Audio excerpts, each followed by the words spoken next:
जी listeners, कैसे हैं आप? आई होप आप सब ठीक हैं। आज का टॉपिक बहुत इंटरेस्टिंग है। आज के टॉपिक में हम बात करेंगे आपसे factors affecting the rate of solubility में। आज बेसिकली बात की जाएगी effect of temperature on solubility. जैसे कि आपको पता है कि सॉल्युबिलिटी जो है वो डेफिनेटली डिपेंड करती है कुछ फैक्टर्स पर, जिसमें लाइक डिसॉल्व लाइक, इसको मैंने एक्सप्लेन किया। इसके अलावा मैंने आपको एक्सप्लेन किया सॉल्यूट सॉल्वेंट इंटरेक्शंस। और आज के टॉपिक में हम आपसे बात करेंगे कि आखिर टेम्परेचर सॉल्युबिलिटी को कैसे अफेक्ट करता है।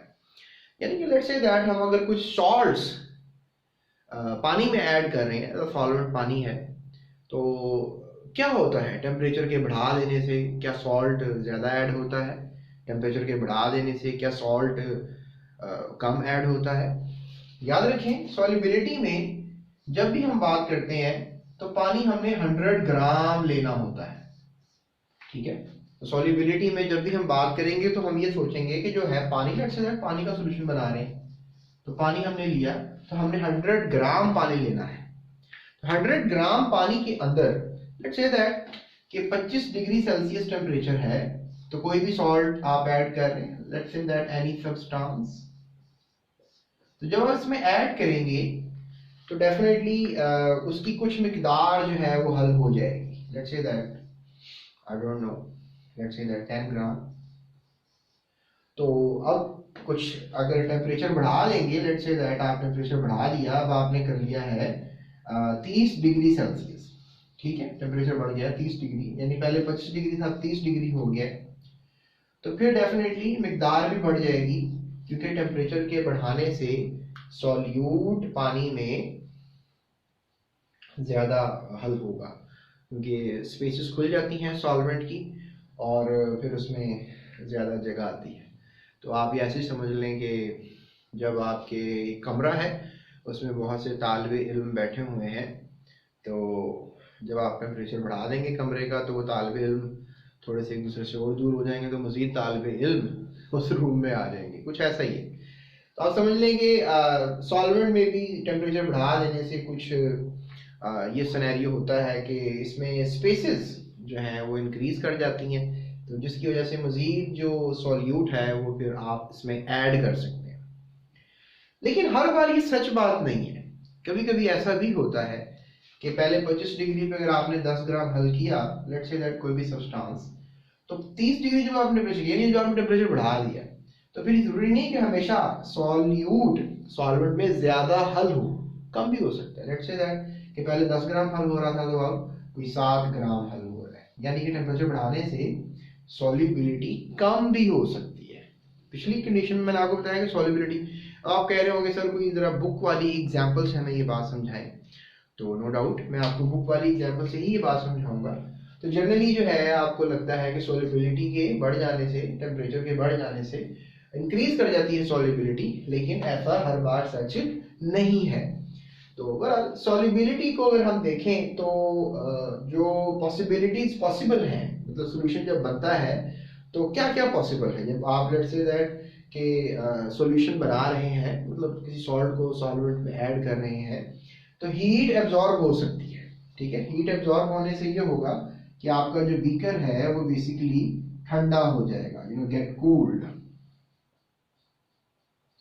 तो मतलब अगर लेट्स से दैट कोई सॉल्ट आपने डाला है पानी में, एनी सॉल्ट, तो अब कोई भी सॉल्ट जब आपने पानी में डाला है, तो जब आप हिलाएंगे उसको पानी में डाल के, तो बीकर ठंडा हो जाएगा। तो आप सोच रहे होंगे सर आपने बर्फ तो नहीं डाली, आपने तो सॉल्ट डाला है, तो बीकर कैसे ठंडा हो जाएगा?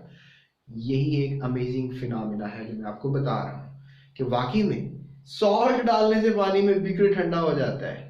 तो कुछ ऐसे सॉल्ट भी हैं जिनको पानी में डाला जाए तो बीकर ठंडा हो जाएगा। सो that makes an idea students, जिसमें आप उनको कहते हो कि सॉल्युबिलिटी, मतलब जब आप सॉल्ट डालते हो पानी में तो फिर क्या होता है कि बीकर ठंडा हो जाता है, और हीट एब्जॉर्ब होने के बाद ऐसा होता है, यानी कि जो हीट है वो सॉल्ट ने ले ली और जो इर्द गिर्द का माहौल था वो ठंडा पड़ गया। लेकिन हर बार ऐसा नहीं होता। सॉल्ट को आप पानी में डाल देते हैं तो फिर समटाइम हीट बाहर आती है, हीट इज गिवन आउट। तो फिर जो है आप कह लें कि हीट जब बाहर आती है तो इस तरीके से वीकर गर्म हो जाता है। तो स्टूडेंट्स अब तीसरी कंडीशन जो है वो है नो चेंज इन हीट, यानी कि आप सॉल्ट डाल दें पानी में, कोई ऐसा जितना खास फर्क नहीं पड़ता। जैसे नमक आप पानी में डालते हैं तो ऐसा खास फर्क नहीं पड़ता, इसलिए आप सालन में नमक डाल के खा जाते हैं, क्योंकि आपकी बॉडी की हीट ना तो बढ़ती है ना तो कम होती है इस फिनोमिना से। इसलिए नमक एक अच्छा सॉल्ट है जो आप खानों में इस्तेमाल करते हैं, टेस्ट के तौर पे भी इस्तेमाल करते हैं। लेकिन अगर आप कोई ऐसा सॉल्ट इस्तेमाल करें फिर वो हमारे लिए वाकई में जहर होगा, क्योंकि उसको खाने से हमारा जिस्म ठंडा भी हो सकता है, उसको खाने से हमारा जिस्म गर्म भी हो सकता है। तो ऐसा तो सॉल्ट आप नहीं खाएंगे ना। सो that makes an idea students कि कुदरत में वो चीज़ें चल रही हैं जो कि नेचुरली फिट है, तो लिहाजा सोडियम क्लोराइड को पानी में डालें तो इतना कोई खास फर्क नहीं पड़ता हीट को। तो सॉल्युबिलिटीज डिपेंड करती हैं टेम्परेचर पर। सम टाइम टेम्परेचर बढ़ाने से सॉल्युबिलिटीज बढ़ती हैं, सम टाइम डिक्रीज भी कर जाती हैं, सम टाइम टेम्परेचर कम करने से सॉल्युबिलिटीज बढ़ जाती हैं, और टेम्परेचर कम करने से सॉल्युबिलिटीज कम भी हो जाती हैं, और कभी कभी तो इनमें कोई चेंज भी नहीं आता। तो लिहाजा अभी हम बात करते हैं आपसे हीट इज एब्जॉर्ब, यानी कि जब हीट एब्जॉर्ब हो जाती है तो आखिर कैसे होती है, मतलब कौन से सॉल्ट हैं ऐसे जो हम पानी में डालें तो हीट एब्जॉर्ब होती है, बीकर ठंडा हो जाता है, इसके ऊपर बात करते हैं। तो स्टूडेंट्स अगर हम बात करें आपसे पोटाशियम नाइट्रेट की, सोडियम नाइट्रेट की और पोटाशियम क्लोराइड की, तो ये तीनों जो सॉल्ट हैं potassium nitrate, sodium nitrate, potassium chloride, इनको अगर आप लेट्स से दैट आप इसको एक्सपेरिमेंट कर ही रहे हो, ठीक है, इसको हम कहेंगे टेस्ट ट्यूब। अब इस टेस्ट ट्यूब में आपने पानी लेना है और फिर पोटाशियम नाइट्रेट डाल देना है, फिर डेफिनेटली एक और टेस्ट ट्यूब ले लें आप, उसमें पानी डालें और उसमें सोडियम नाइट्रेट डाल दें, और टेस्ट ट्यूब ले लें, पानी डाल दें और उसमें पोटाशियम क्लोराइड डाल दें। अब देखेंगे कि सॉल्ट ब्रेक हो रहा है, let's say that potassium chloride break हो रहा है, तो इसके ब्रेक होने में हीट चाहिए, ठीक है, heat is required, heat is required, इसको तोड़ने में ना हीट चाहिए। तो इसको तोड़ने में अगर हीट चाहिए, हीट रिक्वायर्ड है, तो फिर आपको इस बात का पता होना चाहिए कि वो जो हीट चाहिए वो इर्द गिर्द टेस्ट ट्यूब से ली जाएगी, सिस्टम से ली जाएगी, तो आसपास का जो माहौल है वो ठंडा हो जाएगा। तो इन तीनों सॉल्ट को नहीं आपने भूलना, ये टेस्ट ट्यूब को ठंडा करते हैं। और ऐसे रिएक्शंस जिसमें टेस्ट ट्यूब ठंडी हो रही है इसे कहते हैं एंडोथर्मिक रिएक्शन। एंडो मीन अंदर जाना, थर्म मीन हीट का, यानी हीट अंदर जा रही है। एक और लफ्ज है एक्सोथर्मिक, ठीक है, याद रखिएगा, एक्सोथर्मिक। तो एक्सोथर्मिक का मतलब होता है कि हीट जो है वो बेसिकली बाहर आ रही है। तो हीट जब अंदर जा रही है एंडोथर्मिक, हीट जब बाहर आ रही है एक्सोथर्मिक। तो एंडोथर्मिक रिएक्शंस में ये होता है कि जब वो सॉल्ट टूटता है, यानी ये जो सॉल्ट है ये आयंस बन जाते हैं, ये आयंस बनते हैं, अलग-अलग हो जाते हैं, ठीक है, तो फिर इनके जो अलग होने का एक प्रोसीजर है उसके अंदर हीट रिक्वायर्ड है, मतलब तोड़ने में हीट रिक्वायर्ड है, मतलब इनके टूटने से हीट निकल नहीं रही, इनको तोड़ने के लिए हीट रिक्वायर्ड है, हीट अंदर जाएगी। तो हीट पे डेफिनेटली कहाँ से, कोई मैजिक तो नहीं ना, हीट आसपास की इन्वायरमेंट से आएगी। तो आसपास की इन्वायरमेंट ये टेस्ट ट्यूब है। तो फिर आप कह लो कि जो है heat will go inside the test tube, inside the solvent, inside the solute, solute को ब्रेक करके उसको मिक्स करेगी। तो फिर आपको definitely if heat is being taken by the glass और इनटू द सॉल्वेंट, तो ग्लास तो ठंडा होगा ना। लेट्स से दैट कोई 10 डिग्री हीट थी, let's say that 10 degree heat थी टेस्ट ट्यूब के बाहर ग्लास पे, तो जब वो अंदर चली गई हीट तो फिर वो 10 डिग्री तो नहीं रहा ना, 9 डिग्री हो गया, 8 डिग्री हो गया, 1 डिग्री हो गया, 0 डिग्री हो गया। दैट मेक्स एन आइडिया, ठंडा ठंडा, कूल कूल, तो हीट इज एब्जॉर्ब्ड, राइट। तो इसमें मजीद बात कर लेते हैं। इसकी इक्वेशन ये बन सकती है कि जो सॉल्यूट है उसको आप सॉल्वेंट में ऐड करेंगे, हीट भी ऐड करेंगे, तो तब बनेगा solution. This called endothermic process, endothermic, ठीक है जी। इसमें मैं आपसे मजीद ये बात कर सकता हूं कि जो सॉल्यूट सॉल्वेंट को जब आप आपस में ऐड करते हैं तो हीट एब्जॉर्ब हो जाती है। तो इसमें ये होता है कि लेट्स से दैट हमारे पास ये बीकर है और इसको हमने 25 डिग्री पे रखा हुआ है, और ये बीकर है हमारे पास एक और, इसको हमने रखा हुआ है 45 डिग्री सेल्सियस पे। तो ज़्यादा सॉल्युबिलिटी किसमें होगी? हीट के बढ़ जाने से, देखो ये भी हीट अंदर चाहिए ना, हीट अंदर चाहिए। तो जब हीट बाहर ज़्यादा होगी तो डेफिनेटली हीट अंदर भी ज़्यादा जाएगी, हीट बाहर कम होगी तो हीट अंदर कम जाएगी। तो यहाँ पे सॉल्यूट जो है वो ज़्यादा भी हल होगा और यहाँ पे सॉल्यूट जो है वो थोड़ा कम हल होगा। यानी कि कहना ये चाह रहा हूँ कि लेट्स से दैट के 10 ग्राम हल हो रहा था 25 डिग्री पर सॉल्यूट, 100 ग्राम पानी ले लेते हैं। सॉल्युबिलिटी का टॉपिक है, 100 ग्राम भी बात करेंगे। 100 ग्राम हमारे पास सॉल्वेंट है बेसिकली। तो 100 ग्राम सॉल्वेंट बेसिकली जब है हमारे पास, तो when you add 10 gram of solute at 25 degree, लेकिन फिर वही 15 ग्राम ऐड होगा। यानी कहना मैं चाह रहा हूँ कि 100 ग्राम पानी में ही होगा, 45 डिग्री पे होगा। यानी कहना ये मैं चाह रहा हूँ कि टेम्परेचर के बढ़ जाने से सॉल्युबिलिटी बढ़ रही है जब हीट अंदर जाती है, हीट इज एब्जॉर्ब। बात याद रखनी है, ठीक है। जैसे लेट्स से दैट हमें ये एक तस्वीर दी है इन्होंने आपकी बुक में, तो इसमें इसकी सॉल्युबिलिटी बढ़ी है। सोडियम नाइट्रेट की भी 3 बताए थे ना आपको मैंने, कैल्शियम क्लोराइड अभी बताया नहीं है मैंने, वहाँ लिखा नहीं था लिस्ट में, लेकिन ये देखें कैल्शियम क्लोराइड की भी सॉल्युबिलिटी बढ़ रही है। और इसमें लेड नाइट्रेट की भी सॉल्युबिलिटी बढ़ रही है। पोटाशियम नाइट्रेट लिखा था मैंने, इसकी भी बढ़ रही है। यहाँ से देखें ये पोटाशियम क्रोमेट है, इसकी भी सॉल्युबिलिटी बढ़ रही है। फिर ये पोटाशियम क्लोरेट है, इसकी भी सॉल्युबिलिटी बढ़ रही है। तो जो लाइनें ऊपर की तरफ जा रही है ना, ये हमें बता रही हैं कि इनकी सॉल्युबिलिटी क्या कर रही है, बढ़ रही है। तो सॉल्युबिलिटी जो है इनकी बढ़ रही है। उसके बाद हम बात करते हैं हीट इज गिवन आउट के ऊपर, ठीक है। हीट इज गिवन आउट भी समझ लेते हैं। तो स्टूडेंट्स ये हमारे पास 2 सॉल्ट है, लिथियम सल्फेट, ठीक है। अब मैं आपको दिखा तो नहीं रहा क्योंकि मैं लैब में नहीं हूं।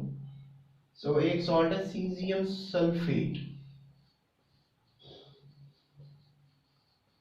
इनका सीन ये है कि लेट्स से दैट आपके पास बीकर है, इसकी सीजियम सल्फेट की बात कर, ठीक है। 2 टेम्परेचर जैसे अभी मैंने आपको बताया 25 डिग्री सेल्सियस और 45 डिग्री सेल्सियस।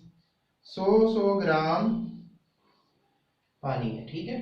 100 ग्राम सॉल्वेंट है और इसमें डाल रहे हैं सॉल्ट। अब इनका ये सीन है कि जो सीजियम और सल्फेट है ना, सीजियम के ऊपर चार्ज होगा +1, क्योंकि एक सीजियम पहले ग्रुप से है ना, तो +1 होगा। और सल्फेट भी 2 है आई थिंक सो, राइट, ठीक है। सल्फेट 3 है, तो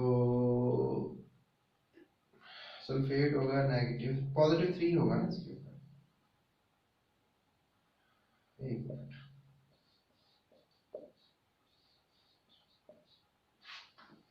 हाँ +3, तो +3 है जी 2 के ऊपर। तो आप मतलब ये जो मैं कहना चाह रहा हूँ कि सीजियम अलहदा हो गया और सल्फेट अलहदा हो गया। तो इनको अलहदा करने में जो है ना, आप कह लो कि हीट इज नॉट रिक्वायर्ड, अंदर नहीं आई हीट बाहर गई है, ठीक है। Heat is given out. Heat को हम ऐसे भी लिख सकते हैं, ये हीट इज गिवन आउट, ठीक है जी। समझ आई कि हीट जो है वो क्या हुआ है, बाहर गई है।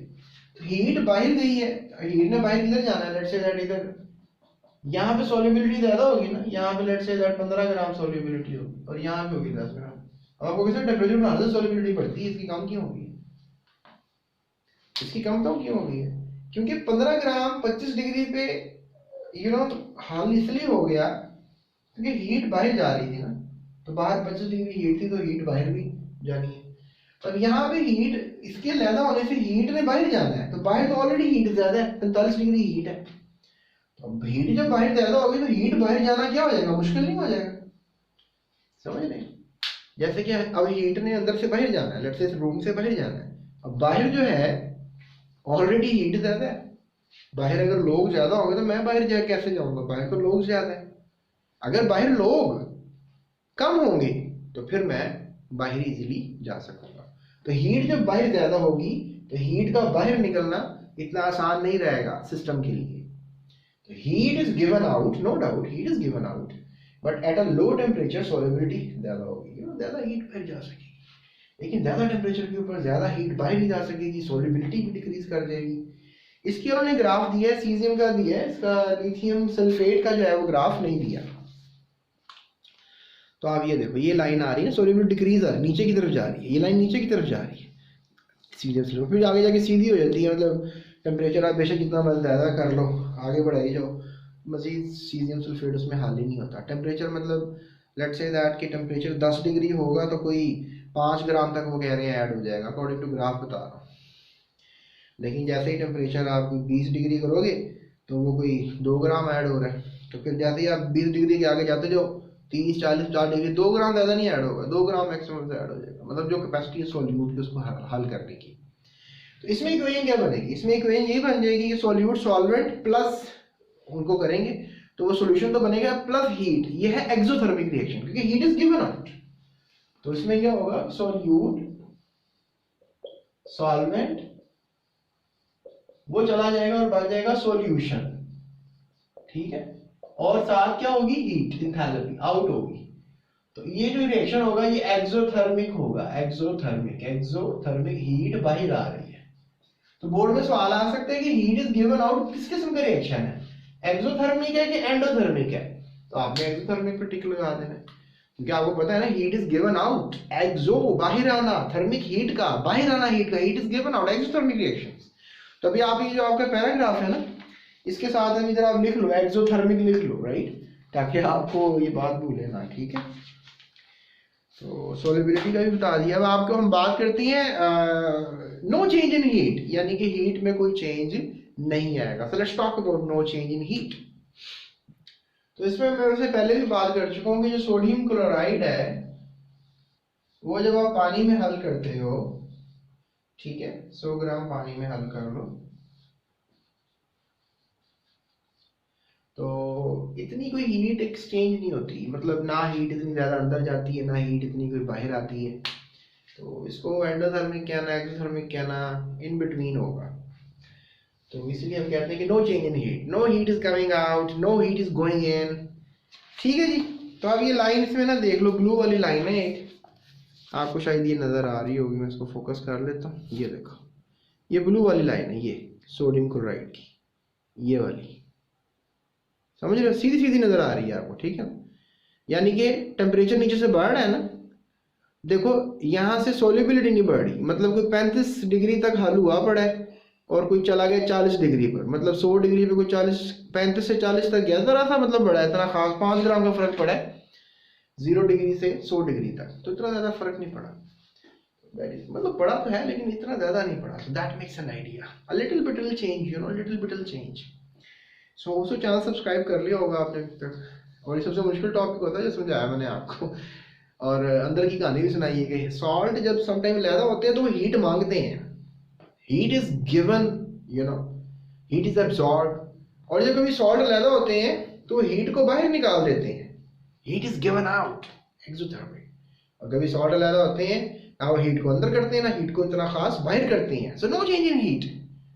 सो this is the factor for solubility, कि टेम्परेचर बढ़ाने से कुछ सॉल्ट्स बढ़ जाते हैं। रिवाइज करा देता हूँ आपको, potassium nitrate, sodium nitrate, potassium chloride, इसके अलावा और भी सॉल्ट्स थे मैंने ग्राफ में आपको बताए।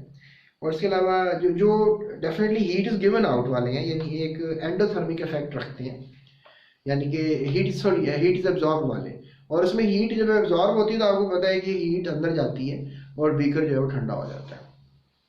तो हीट इज गिवन आउट में जो है उसमें लिथियम सल्फेट और सीजियम सल्फेट को नहीं भूलना, एक्सोथर्मिक में ये दोनों नहीं भूलने आपने। एक्सोथर्मिक में मीन से, इसमें मैं एक और सॉल्ट बच्चों को बताता हूँ हीट इज गिवन आउट में, सोडियम हाइड्रोक्साइड, ये लिख लें आप, कास्टिक सोडा कहते हैं इसको, सोडियम हाइड्रोक्साइड को। तो सोडियम हाइड्रोक्साइड, सोडियम हाइड्रोक्साइड, तो सोडियम हाइड्रोक्साइड जो है ये भी जब पानी में डालते हो ना तो ये भी हीट बाहर निकाल देता है, तो पता होना चाहिए। फिर है जी नो चेंज इन हीट में सोडियम क्लोराइड, इसको तो भूलोगे नहीं। सो टेस्ट योरसेल्फ 6.3 देखनी है तो अभी लिखो यूट्यूब सर्च बार पे टेस्ट योरसेल्फ 6.3 और कर लो, सारे सवाल करवा दिए, इजी कर दिए। जीएस एकेडमी यूट्यूब चैनल आपकी जिंदगी को चेंज कर सकता है, और हम कर सकते हैं, आप अपने टेस्टों में पूरे नंबर ले सकते हैं। आप 100% मार्क्स ले सकते हैं, 99 ले लें, 100 नहीं लेने तो कोशिश तो कर सकते हैं ना। That is what I am trying to say you. तो मेरी नेक्स्ट वीडियो में जो है मैं आपसे बात करूंगा कि आखिर आप कैसे जिंदगी में और आगे बढ़ सकते हैं, अंडरस्टैंडिंग दी कॉन्सेप्ट्स को लेकर। बोर्ड वाले कहते हैं जी 50% कॉन्सेप्चुअल क्वेश्चन करने हैं, तो कर लें, क्या फर्क पड़ता है, हमें सब आता है, मेरे साथ रहें। केमिस्ट्री, बायोलॉजी सब आसान करनी है मैंने आपके लिए, और मैं कर सकता हूँ, और मैं कोशिश कर रहा हूँ। और चैनल को सब्सक्राइब करें अभी, राइट, अपने दोस्तों के साथ शेयर करें इस चैनल को।